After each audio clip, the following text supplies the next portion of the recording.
No charges for a cop who fatally shot Joshua Feast in the back. In the back, ladies and gentlemen, despite police caught lying on their reports, and the officer who was involved, the key player, has a violent past in his record. This is a story of Mr. Feast, 22 years of age, black male, fatally shot by Marque, Texas, a police officer, Jose Santos. This was back December 9th, 2020, okay? It ended the way most of these stories end.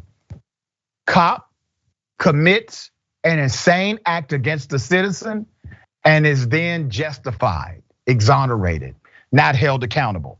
A grand jury elected not to take any action against Santos after an independent investigation conducted by the Galveston County Sheriff's Office and the County Criminal District Attorney's Office.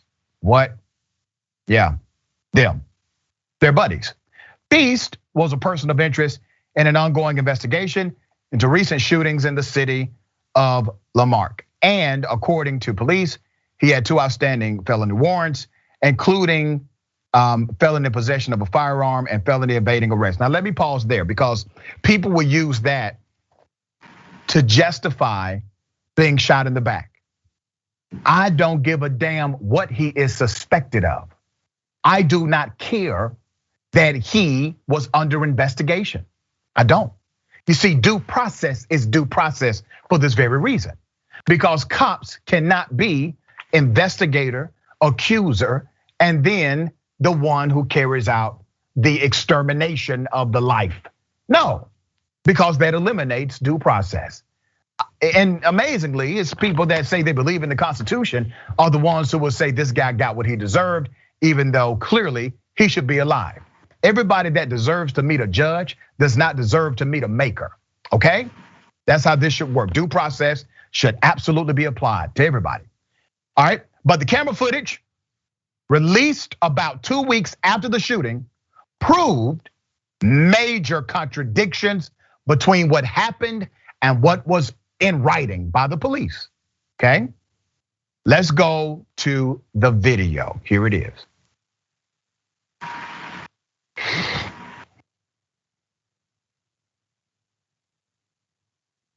Okay, this is muted because the cop intentionally muted the sound.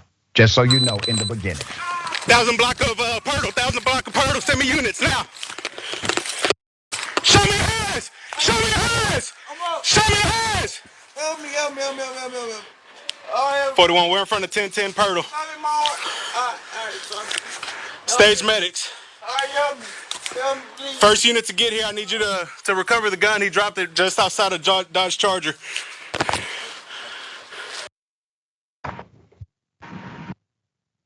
Yeah, okay.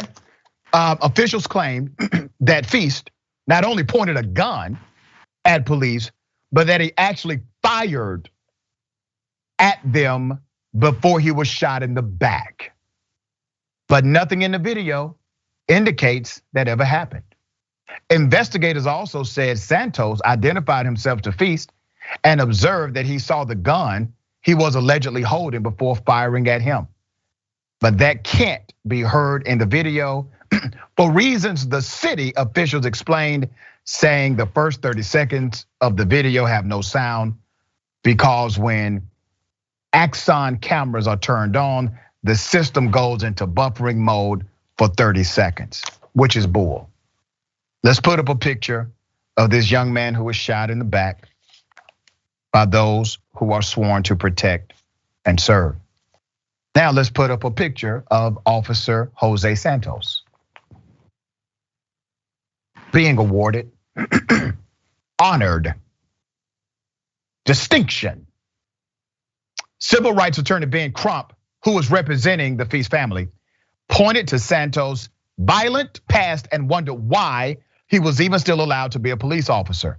Santos has been involved with at least one other incident of brutalizing a black young man.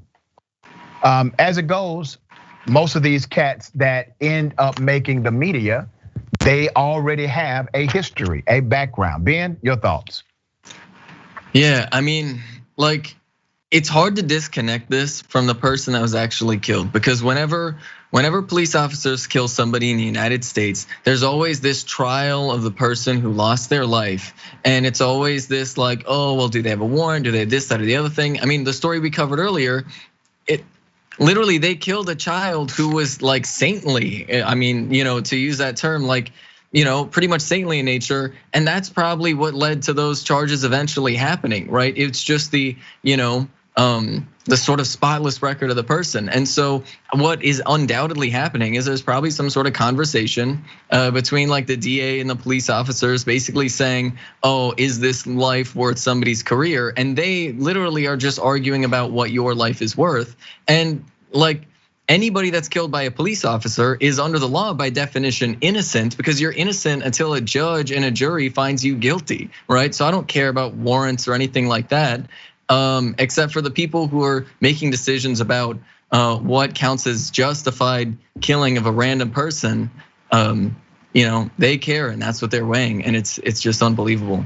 Yeah, and think about the irony here. It is clear that the police reports are contrary to the facts, okay? Now, the grand jury, they don't charge this cop or anybody with manslaughter, murder, criminally negligent homicide. But think about it. It's a violation of your oath to lie on a police report. You literally lied on an official document, and there is no penalty for you whatsoever. You are an executive in law enforcement. You carry out the enforcement of laws, but you don't love the laws you enforce. You don't follow the laws you enforce. You don't really respect the law, is my point. All you're doing is utilizing the law as a pretext to get away with criminality yourself.